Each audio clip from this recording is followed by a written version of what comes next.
We have a few friends that play too. They're on the club team as well. And like last year, we played in the championship against each other, and it was a really close game.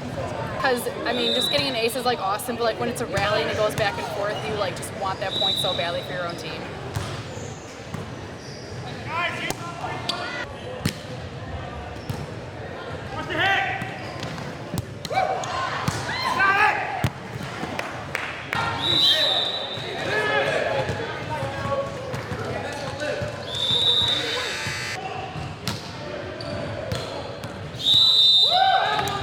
Especially in playoffs, it gets heated. Like everyone takes like every call seriously, so it just raises up a little bit. But besides playoffs, it's just kind of like fun. So